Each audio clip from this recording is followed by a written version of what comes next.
Welcome to this week's edition of New York Now. I'm Dan Clark. When several women accused Governor Andrew Cuomo of sexual harassment 5 months ago, it was hard to see a political future for the three-term governor. But in the past few months, that's changed. Lawmakers who called on him to resign at the time now stand with him at public events. And Cuomo still has plenty of strong alliances, both in politics and labor. And in just the past few months, Cuomo's office has gone from silent on the multiple investigations into his behavior toward women to openly criticizing that process. Some of Cuomo's top staff have come out on Twitter and in statements labeling the AG's probe as political, seemingly in an effort to delegitimize the findings before they're released. And just as a reminder, it wasn't always like that. Cuomo openly agreed to the AG's probe in February and said at the time that he supported it and wouldn't get in the way. Get the facts, please, before forming an opinion. And the Attorney General is doing that review. I will fully cooperate with it, and then you will have the facts. And now, the lawmaker leading the impeachment probe into Cuomo says their attacks on the AG could land them in trouble. Let's talk about that and more with Jimmy Vielkind from the Wall Street Journal and Josh Solomon from the TU. Thank you both so much for being here. Morning. No problem. So Jimmy, what do you make of this shift in tone? To me, it would seem to suggest that maybe they think the report is going to be worse than initially thought. Well, clearly it illustrates the high stakes that Governor Cuomo feels this report has for his continued time in office and for his perhaps bid for re-election next year. In the early days, of course, as we heard, he requested this investigation. I think it's important to remember that. He requested this investigation. And he negotiated asked the Attorney General to do it. That's right. And now, it seemed at the beginning that he was essentially bidding for time, and the investigation gave him time. And he used that time to complete a budget, to shore up relationships with key state lawmakers, particularly in the Assembly. And now that those tasks are sort of done, I think what he's doing is trying to place a context on whatever this report is going to say, that it is the product of a politician who perhaps has her sights set on higher office and could perhaps be a rival to the governor. I think politically, he's done something that I didn't think he was going to be able to do.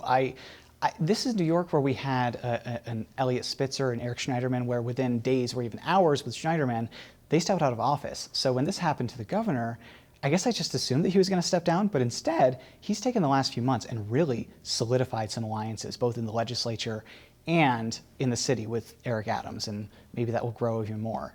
Josh, I should mention that on Thursday evening, the second floor, the Cuomo administration, sent a letter back to the impeachment chair, basically saying, please don't criticize the way that we talk about this. It's our First Amendment right. So what was that all about? Can you explain that a little bit? Well, they were going back and forth. It was over Twitter, and it was their tweets, this tweet, and ultimately the Assembly Chairman for the Judiciary Committee, Charles Levine, said to the Cuomo administration, we don't like one of your advisors' tweets. And furthermore, we think it's potentially intimidation. We think it's threatening. The Cuomo administration came back and said, your letter is threatening. It's a threat to the First Amendment right. And right now that's where it sits, but the Judiciary Committee could meet and talk about this. When I reached out to the chairman, he didn't provide any comment in terms of when they would meet. Which seems to be the strategy now. And I get that, because if you are chairing an investigation, you don't necessarily want to comment on it and tell people what you're investigating and how that's going. But in terms of that investigation, Jimmy, do we know where it is? I think the answer is no, but people have said the AG's report may be wrapping up. But so we have these two investigations, the Assembly and the AG. And the Assembly, we just don't really know in terms of timing. Do we know anything more about that? We know that they authorized subpoenas. I don't believe anyone has reported, and I have not been able to learn exactly who received a subpoena from the State Assembly. I know that there are some people who have spoken to the Attorney General's investigators who have not spoken to the Assembly's investigators. And the sense that I get from lawmakers and other officials around the state is that the Attorney General's report should be the key moment here. and that in fact that could spur the state assembly to action even before the Judiciary Committee comes to a conclusion with its own work. Now, Josh, I want to ask you a semi-personal question. You've just come here recently from covering state government politics in Florida, where we have Ron DeSantis. We were talking earlier this week, kind of comparing the two. How do you see the Cuomo administration's strategy towards criticism versus the DeSantis administration? Because to me, it seems like they're similar, but I want to get your take. Yeah, one of the things when I came here a couple months ago, but I grew up in New York, so I've been following New York politics my whole life, was how similar some of the conversation on social media and just the general kind of high-level communications folks respond to journalists, respond to the media, respond to criticism of them, and limit the access to questions, especially during a time of intense scrutiny to the highest administration, highest official in the administration. So I've seen some similar tones. Not to say the politics are similar, but sure. Some of the reactions and deflections have had some similar trends there. And speaking of politics, Jimmy, I wanted to ask you, you have covered this governor since he started as governor in 2011, and before that when he was AG. And we did have a similar situation, kind of what's going on now, where then Attorney General Andrew Cuomo started an investigation into the sitting governor. Can you take us back in history? Well, there were a few times that happened. The first time was with Eliot Spitzer with the Troopergate probe. That was a very rapidly concluded investigation in the summer of 2007.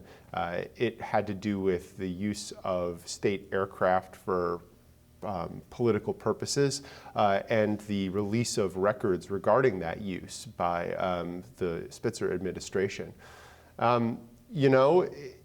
Politicians are going to be politicians, and we shouldn't clutch our pearls necessarily when we see them being political. So there are many people who have pointed out to me in recent months the similarities between an attorney general with investigations that have political consequences and perhaps who harbors political ambitions doing things to undermine or that have a negative effect on the sitting governor. Lots of people have noted the irony, and I think you can somehow, if you listen in the middle of the night, you can hear Eliot Spitzer cackling sometimes, just in your dreams or in reality. We have about 30 seconds left. Jimmy, you had a great story this week about some donors dropping the governor going into this election cycle versus 2018 when he last ran. Can you give us like a 10-second breakdown? Sure. What we saw was the governor's fundraising is lower than it has been in previous cycles. We saw Republicans who had previously given to Andrew Cuomo moving to Republican challengers, as one of those challengers, Lee Zeldin, moved ahead of the governor for the first time. And we also saw Jeff Gural, a casino owner and real estate developer, speak publicly about what he said were some negative experiences he'd had with the Cuomo administration and the way he felt threatened in the past to donate. It's a really interesting read. We will link to it on our website. But Jimmy Vielkind from the Wall Street Journal, Josh Solomon from the Times-Union, thank you both so much for being here.